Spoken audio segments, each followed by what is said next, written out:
Assalamualaikum warahmatullahi wabarakatuh. Perkenalkan, kami dari kelompok 14 ingin mempresentasikan pertemuan 14 yang berjudul dengan kerangka konseptual akuntansi sektor publik. Perkenalkan, nama saya Abdul Aziz. Saya Bagus Ramadhan. Nah, kali ini langsung saja kita simak video kita dalam mempresentasikan pertemuan 14 kali ini. Yuk, simak videonya. Terima kasih. Baik, perkenalkan, nama saya Abdul Aziz. Saya selaku moderator dengan berjalannya presentasi kali ini, yakni pada kesempatan kali ini kami akan membahas pertemuan 14 ya, mengenai kerangka konseptual akuntansi sektor publik. Nah, materi kali ini meliputi yang pertama-tama itu kita akan membahas tentang apa itu kerangka konseptual dan apa saja asumsi-asumsi kerangka konseptual akuntansi sektor publik ini. Terus apa saja ruang lingkup kerangka konseptual, terus implementasi kriteria kualitatif seperti apa, terus pengakuan dan pengukuran transaksi publik, serta faktor pengakuan dan pengukuran transaksi publik itu apa saja. Nah, di sini saya akan membahas tentang mengenai apa itu kerangka konseptual. Bayangkan jika dalam menyusun laporan keuangan tidak ada kerangka konseptual, nah pasti kalian bingung kan? Harus memulai pembuat laporan keuangan itu dari mana? Nah, di sini kerangka konseptual itu konsep yang mendasar dari penyusunan dan pengembangan standar akuntansi keuangan pada sektor publik. Akuntansi keuangan sektor publik ini dihadapkan dengan perubahan lingkungan, terus ada kemajuan teknologi dan situasi baru yang tentu menimbulkan masalah baru pula dalam mempertanggungjawabkan aktivitas keuangannya. Maka dari itu, solusi dari ini tidak selamanya berasal dari standar akuntansi keuangan sektor publik. Nah, kerangka konseptual ini memiliki peranan dalam mengembangkan standar akuntansi yang telah dilakukan sebelumnya. Kerangka konseptual tersendiri itu memiliki acuan pengembangan standar akuntansi dan solusi atas berbagai hal yang belum diatur dalam standar akuntansi tersebut. Sehingga dapat didefinisikan, kerangka konseptual itu merumuskan konsep yang dasar penyusunan dan pelaksanaan siklus akuntansi sektor publik yang diharapkan dalam jangka panjang dapat memahami praktik akuntansi dengan memahami menganalisis dan memecahkan berbagai masalah akuntansi terkini atau masa yang akan mendatang sejalan dengan perkembangan standar akuntansi yang dapat diuji ketentuannya dengan akuntansi terkait. Sebagai salah satu referensi di luar standar akuntansi sektor publik, tentu kerangka konseptual akuntansi sektor publik ini disusun atas dasar tujuan yang diharapkan dapat berperan penting bagi beberapa pihak, diantaranya yaitu yang pertama, pengguna laporan keuangan. Pengguna laporan keuangan ini dianggap itu dapat menafsirkan informasi yang terdapat pada laporan keuangan sehingga pengguna laporan keuangan ini dapat memahami informasi yang tersaji dalam laporan keuangan tersebut. Terus yang kedua yaitu ada pencatatan laporan keuangan. Pencatatan ini agar kita paham mengenai bagaimana implementasi laporan keuangan atau standar laporan keuangan itu di sektor publik sesuai dengan prinsip akuntansi pada sektor publik tersebut.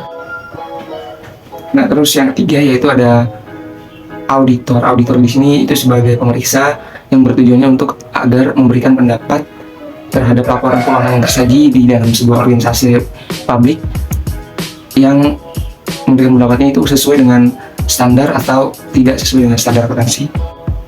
Nah, yang terakhir di sini kita ada tim penyusun akuntansi di level pemerintahan dan standar akuntansi keuangan di sektor publik.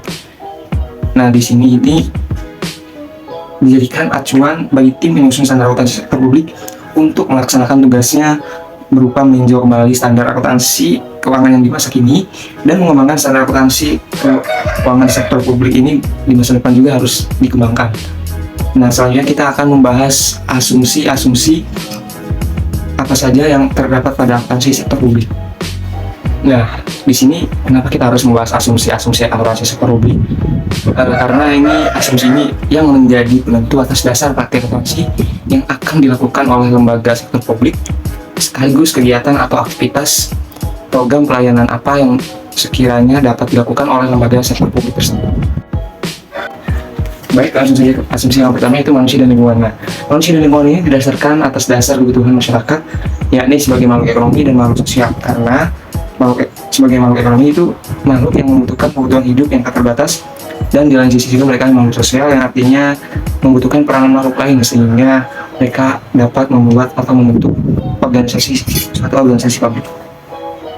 Nah, asumsi dasar inilah yang menentukan dalam proses perencanaan yang merupakan pintu utama dari serangkaian proses dalam siklus akuntansi sektor publik. Berdasarkan kebutuhan masyarakat inilah perencanaan dapat disusun oleh organisasi dengan menentukan daftar skala prioritas kebutuhan yang mana yang lebih dulu untuk dipenuhi. Nah, selanjutnya ini yang kedua adalah sumber daya perencanaan. Sumber daya perencanaan ini kayak sistemnya pengalokasian sumber daya, di mana di akuntansi sektor publik itu ada 3 macam sumber daya. Yang pertama ada sumber dana, kedua ada sumber daya manusia, yang ketiga ada sumber daya alam. Nah, sumber dana ini bisa berasal dari pajak karena pengeluaran pemerintah, terus yang selanjutnya ada donatur, terus yang kedua ada sumber daya manusia. Ini sumber daya manusia itu bisa berupa pegawainya atau karyawannya atau lainnya juga. Nah, di sumber daya alam ini terdapat bahan tambang, sungai, misalnya ada hasil pertanian atau apapun yang dihasilkan oleh bumi, tempat di mana organisasi sektor publik tersebut ada. Jadi yang ada di sekitar itu kita olah dan kita manfaatkan. Selanjutnya ada yang ketiga, yaitu efektivitas dari ketaatan hukum terkait alokasi sumber daya. Nah, mengapa sih terkait sumber daya lagi? Hal ini dikarenakan ketaatan hukum atau peraturan hukum dalam menjalankan rangkaian siklus akuntansi sektor publik tentu terdapat mekanisme pengelolaan agar yang ada dalam perencanaan dan penganggaran dapat berjalan lancar. Nah, mekanisme pengelolaan yang dimaksud di sini adalah perangkat-perangkat aturan yang menjadi pedoman dan mengarahkan pengelolaan sumber daya pada tujuan serta sasaran yang tepat. Perangkat aturan atau dasar hukum ini ditetapkan dalam rangka mengukur kebutuhan publik dan alokasi sumber daya yang hendak dilakukan, dengan kata lain proses pengukuran. Kebutuhan dan alokasi sumber daya ini berjalan dengan lancar serta efektif jika didukung dengan regulasi yang memadai, sehingga mendorong pelakunya praktik yang baik, tertib, dan akuntabel. Siklus akuntansi sektor publik yang baik akan didukung dengan dasar hukum yang baik pula. Maka dari itu, ketaatan hukum ini sangat penting. Terus yang keempat ada dasar aktual. Dasar aktual ini itu misalnya dalam laporan keuangan akuntansi sektor publik, pengaruh transaksi dan peristiwa lainnya yang diakui pada saat kejadian, bukan saat kas atau setara kas diterima atau dibayar. Serta dicatat dalam catatan akuntansi yang dilaporkan periode bersangkutan. Laporan keuangan akuntansi sektor publik ini yang disusun atas dasar akrual akan memberikan informasi kepada para penggunanya, bukan hanya transaksi masa lalu yang melibatkan penerimaan dan pembayaran kas, tapi juga kewajiban pembayaran yang harus dibayar di masa depan. Terus yang kelima ada terdapat keberlangsungan organisasi atau pedoman dalam menjalankan organisasi ditetapkan dengan dasar-dasar hukum untuk keberlangsungan organisasi tersebut. Yang dimaksud di sini yaitu di mana setiap aktivitas yang dilakukan oleh sektor publik akan didasarkan pada keberlangsungan organisasi, di mana dengan dilaksanakannya dasar hukum organisasi dapat memperkenalkan atau mempertahankan keberlangsungan hidupnya sesuai visi dan misi organisasi publik tersebut. Nah, selanjutnya yang terakhir itu ada kata kunci untuk terciptanya good governance untuk menjalankan organisasi publik ialah akuntabilitas. Yang dimaksud akuntabilitas ini adalah pertanggungjawaban kinerja, di mana merupakan salah satu kunci bagi perusahaan untuk terciptanya good governance. Dan dalam pengelolaan organisasi sektor publik ini jadi tidak salah jika salah satu siklus akuntansi sektor publik diakhiri dengan proses pertanggungjawaban publik, maka proses inilah yang menentukan penilaian keberhasilan sebuah organisasi publik dalam mencapai tujuannya. Baik, selanjutnya saya akan membahas ruang lingkup kerangka konseptual akuntansi sektor publik. Yang pertama yaitu ada pemerintah pusat membuat perencanaan publik, terus yang kedua ada pemerintah daerah juga ikut melaksanakan perencanaan publik, terus yang ketiga ada tingkat partai politik pun turut melakukan kegiatan yang sama seperti halnya pemerintah pusat dan pemerintah daerah. Terus yang keempat ada lembaga swadaya masyarakat atau LSM, yayasan, dan tempat peribadatan juga perlu menjalankan proses laporan keuangannya.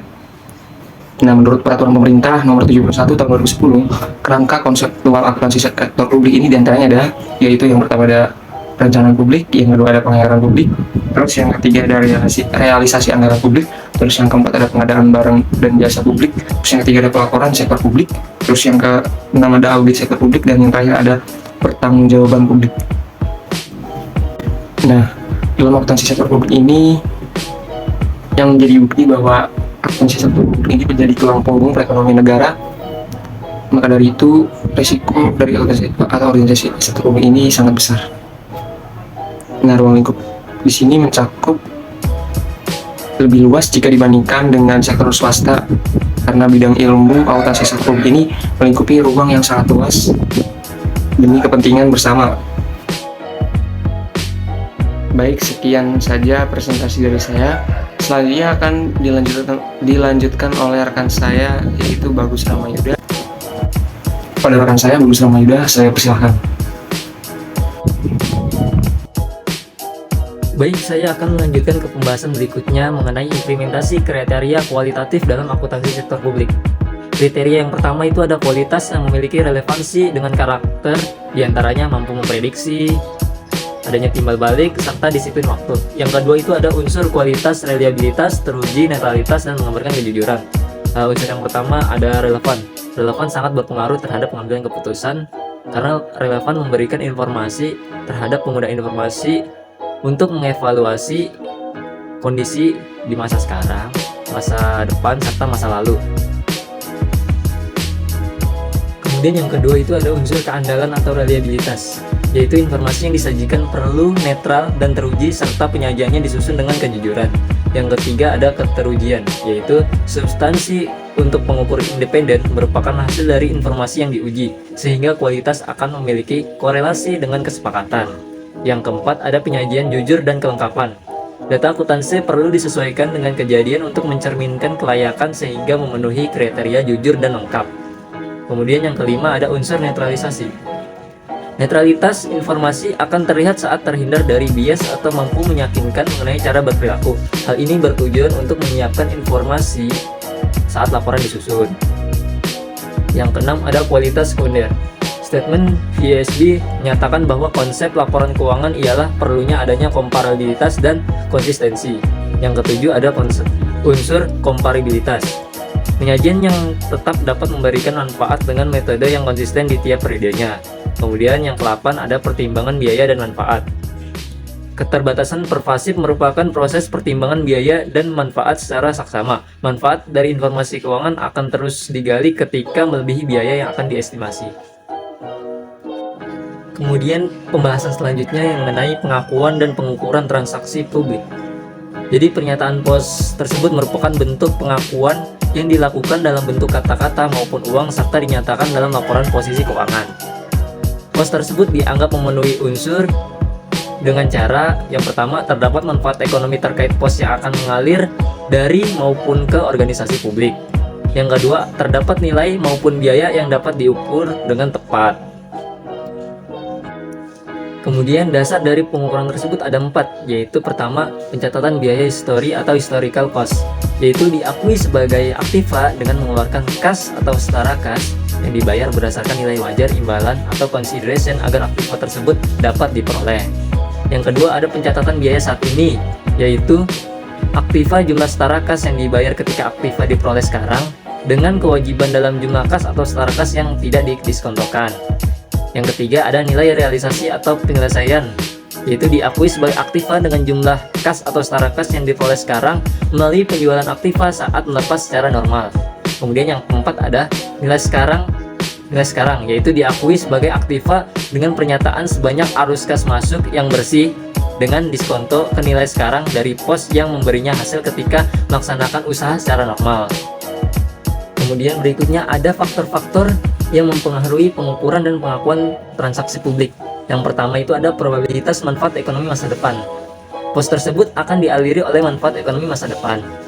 Adanya hal tersebut bertujuan untuk menghadapi ketidakpastian lingkungan operasi organisasi. Kemudian yang kedua ada kendala pengukuran. Jadi keberadaan biaya atau nilai dengan tingkat tertentu yang dapat diukur merupakan kriteria pengakuan pos kedua.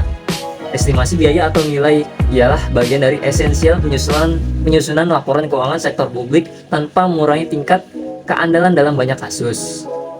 Kemudian yang ketiga ada aktiva. Pengakuan aktiva terjadi saat kita memiliki manfaat ekonomi di masa depan atau potensial jasanya berkemungkinan diperoleh di organisasi serta aktiva tersebut memiliki nilai yang diukur secara andal. Kemudian yang keempat itu ada kewajiban. Jadi laporan posisi keuangan mengakui kewajiban ketika pengeluaran sumber daya memberi manfaat ekonomi berkemungkinan besar yang dilakukan untuk menuntaskan kewajiban saat ini dengan jumlah yang diselesaikan dan terukur secara andal. Yang kelima ada ekuitas. Jadi laporan posisi keuangan dapat mensublasikan ekuitas ketika pengklasifikasiannya relevan dengan pos yang terdapat indikasi pembuatan hukum. Kemudian yang keenam ada pendapatan. Jadi pengakuan pendapatan dalam laporan kinerja keuangan dilakukan dengan melihat kenaikan manfaat ekonomi di masa depan yang berkorelasi dengan kenaikan aktiva maupun penurunan kewajiban serta terjadi dan terukur secara handal. Kemudian yang terakhir ada biaya. Jadi laporan keuangan mengakui biaya dengan meninjau manfaat ekonomi di masa yang akan datang apakah memiliki kaitan terhadap penurunan aktiva atau bertambahnya kewajiban yang selesai serta terukur secara handal. Baik, untuk kesimpulan akan dibacakan oleh Abdul Aziz. Untuk Abdul Aziz, saya persilakan. Baik, kesimpulan yang bisa kita ambil dari presentasi kali ini yaitu kerangka konseptual akuntansi sektor publik merupakan konsep yang mendasari penyusunan dan pelaksanaan siklus akuntansi sektor publik. Konsep ini meliputi perencanaan, penganggaran, realisasi anggaran, pengadaan barang dan jasa, pelaporan audit, serta pertanggungjawaban organisasi sektor publik seperti pemerintah pusat, pemerintah daerah, partai politik, yayasan, lembaga swadaya masyarakat, dan lembaga peribadatan, serta kesehatan dan lainnya. Sekian dari kelompok kami, kurang lebihnya mohon maaf. Wabillahi taufiq wal hidayah. Wassalamualaikum warahmatullahi wabarakatuh.